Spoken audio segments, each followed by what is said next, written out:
दोस्तों, आज की कहानी इस लोक में भगवान है या नहीं है, इसी का प्रमाण है इस कहानी में मन की आस्था रखने वालों की सारी सच्चाई। एक पंडित जी रामायण कथा सुना रहे थे। लोग आते और आनंद विभोर होकर जाते। पंडित जी का नियम था, रोज कथा शुरू करने से पहले आइए हनुमंत जी बिराजिए कहकर हनुमान जी का आह्वान करते थे। फिर 1 घंटा प्रवचन करते थे। वकील साहब हर रोज कथा सुनने आते। वकील साहब के भक्तिभाव पर एक दिन तर्कशीलता हावी हो गई।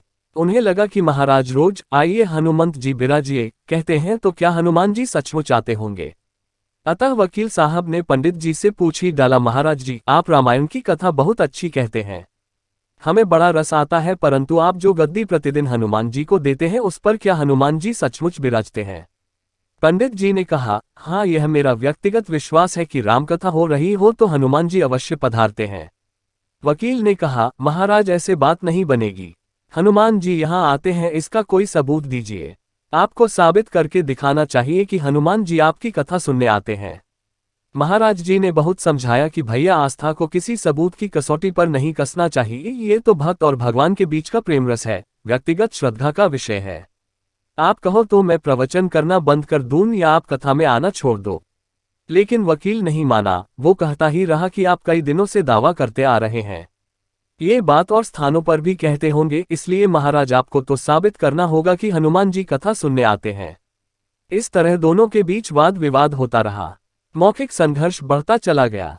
हारकर पंडित जी महाराज ने कहा, हनुमान जी हैं या नहीं उसका सबूत कल दिलाऊंगा। कल कथा शुरू हो तब प्रयोग करूंगा। जिस गद्दी पर मैं हनुमान जी को विराजित होने को कहता हूं, आप उस गद्दी को आज अपने घर ले जाना।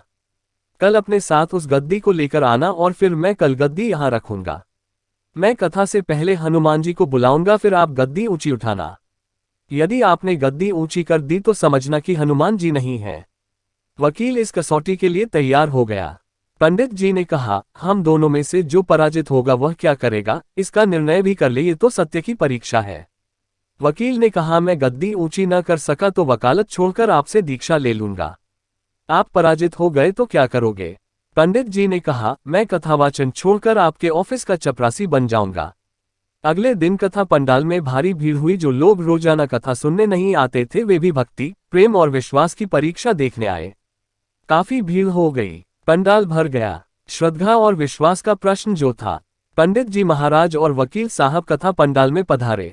गद्दी रखी गई। पंडित जी ने सजल नेत्रों से मंगलाचरण किया और फिर बोले, आइए हनुमंत जी बिराजिए। ऐसा बोलते ही पंडित जी के नेत्र सजल हो उठे।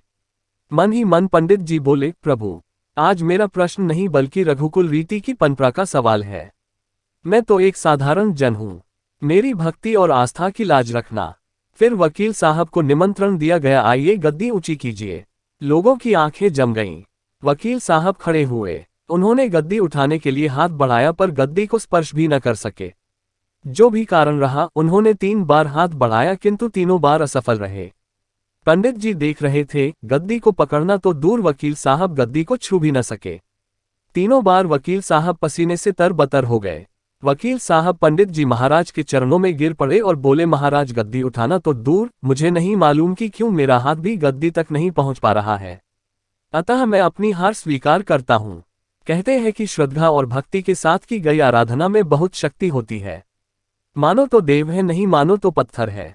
प्रभु की मूर्ति तो पाषाण की ही होती है, लेकिन भक्त के भाव से उसमें प्राण प्रतिष्ठा होती है तो प्रभु विराजते हैं।